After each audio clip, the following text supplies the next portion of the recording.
네, 마치 월요일 같은 금요일입니다. 한 주의 마지막 날 어떻게 대응을 해봐야 될까요? MTNW 주쌤 김도영 전문가 만나 뵙겠습니다. 안녕하세요, 전문가님. 네, 안녕하십니까 시청자 여러분. 주생 김도영입니다. 네, 전문가님, 이 간밤 뉴욕 증시가 상승을 했습니다. 이 금리 인하 기대감 때문이었는데요. 아무래도 이 부분 좀 오늘 우리 시장에 긍정적으로 영향을 미치지 않을까요? 네, 맞습니다. 정확히 보셨던 부분인데요. 두 가지 측면으로 보시면 좋겠죠. 재료 부분에서는 이 부분에 대한 기대감 쪽이 갑작스럽게 0%의 기준금리 인하 확률 부분이 대략적으로 80% 이상 쪽으로 집계가 나오면서 시장에서 기술적 반등이다라고 보시면 좋겠는데요. 그건 단기 급락 부분의 여파였다라고 보시면 좋겠습니다. 특히 이제 첫 번째 부분에서 한번 판단을 해보신다라면 실제 저 같은 경우는 S&P 500을 기준으로 보는데요. 보시면 S&P 500 같은 경우에는 역시나 시장 출발과 함께 순간적인 급락 부분을 만들 때 첫 번째 신호탄은 뭐였다? 캔들 부분 쪽에서의 메꾸기 작업 이후에 이 부분은 지표값에 의해서 제조업 지표에 대한 둔화, 그러니까 경제의 둔화 부분에 대한 두려움이 있었다면 두 번째 갭까지 깨면서 순간적으로 급락을 또 만들었을 때는 두 가지였죠. 정치적인 지정학적 리스크 핑계를 하나를 댔었고 실제 그 내용의 팩트는 WTO를 통해서 미국이 또다시 EU하고의 웨이팅, 뒤로 미뤄주었던 것을 이번 10월 18일을 기점으로 관세 전쟁을 확대할 것이다. 여기에는 일본도 포함이 되고 우리나라도 포함이 될 가능성이 있겠죠. 시간차를 이용해서 자동차 부분의 영향인데요. 어제 같은 경우에 이 부분에 꼬리를 놓고 판단을 해본다면 미국 시장 쪽에 이렇게 강력한 지지력 테스트 자리가 있는 부분에서 중간 쪽의 마디, 그러니까 여러분들이 중심가를 잡을 때 저점과 고점 부분의 중간값이라고 보시면 좋겠는데요. 거기에 대한 기대감들이 이제 기준금리 인하, 그러니까 양적 완화. 요즘 좀 트렌드가 전 세계적으로 경기 위축이라는 경제 지표 발표와 함께 금리 인하라는 유동성에 대한 다시 한번 확대 공급에 대한 유행들을 좀 따라가고 있죠. 그 부분 때문에 일단은 반등을 했지만 거기에 저는 어떤 생각을 갖고 있냐면 나스닥 같은 경우도 잠깐 빠르게 좀 보면 오히려 나스닥은 더 강하게 이 갭 부분이 있긴 하지만 감싸버렸다라고 있을 수 있습니다. 그러면 캔들 자체를 한 번쯤은 병합을 해볼 수가 있거든요. 하지만 현재의 위치상으로 여러분들도 좀 걱정하시는 게 있죠. 다음 주 부분에 추가적으로 이 회담 부분에 대한 또다시 지정학적 협상 테이블 때문이겠죠. 그러면 실제적으로 저는 오늘 같은 경우 우리나라도 기술적 반등, 급락에 따른 미국 시장의 모습과 같은 패턴을 활용해도 된다라고 보시면 좋겠고요. 그 조건 쪽에서는 이 기준금리 부분에서 핵심 포인트가 우리나라도 역시 하루를 잘 쉰 게 오히려 이번에는 독이 아니라 약이 된 부분이겠죠. 그 부분을 놓고 판단을 해봤을 때 원달러 환율 추이가 가장 중요할 것 같습니다.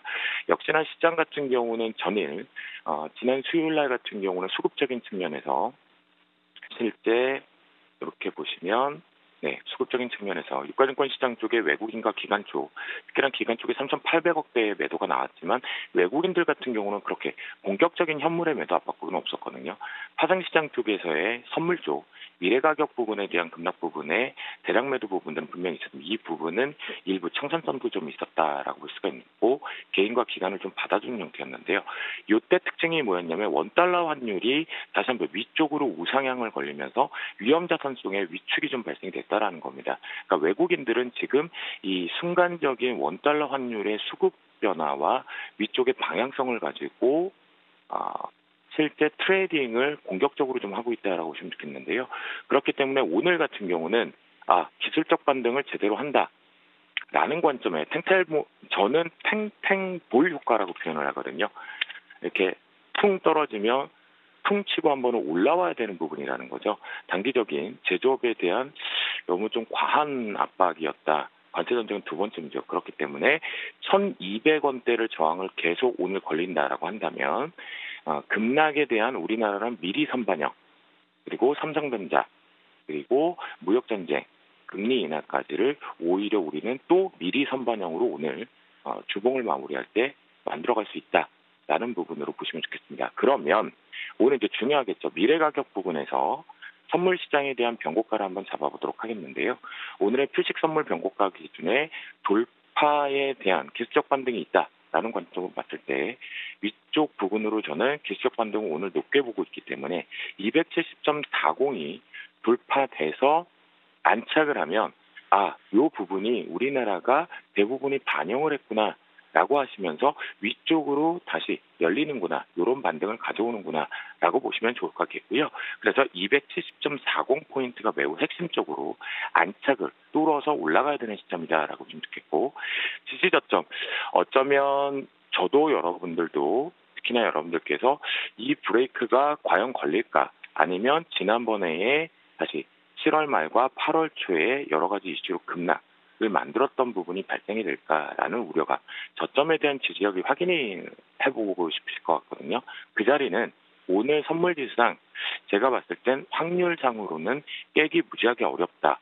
이유는 이 옵션 만기까지 이벤트성을 걸고 있기 때문에 265.90에 대한 강력한 지지력이 저는 오늘 기준에 나올 것으로 판단됩니다. 그렇기 때문에 265.90, 전일 같은 경우는 272.30이 깨지면 반드시 현금 비중을 늘려보고 시장이 눌림목을 훼손하면서 하락 전환으로 확대될 수 있다라는 포인트를 좀 잡아드렸던 거와 마찬가지로, 오늘은 반대적으로 265.90을 지켜준다라면 반드시 기술적 반등에 이렇게 1, 2, 3 파동이라고 한다면 이렇게 탱탱볼로 올라오는 포인트를 잡게 될 확률이 매우 높은 날이다라고 보시면서 원달러하고 추이를 좀 같이 보시면 좋겠습니다.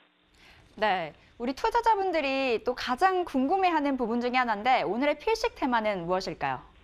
네, 오늘 필식 테마 같은 경우는 지난 하루를 쉬면서 시장의 핫한 이슈들도 많았습니다.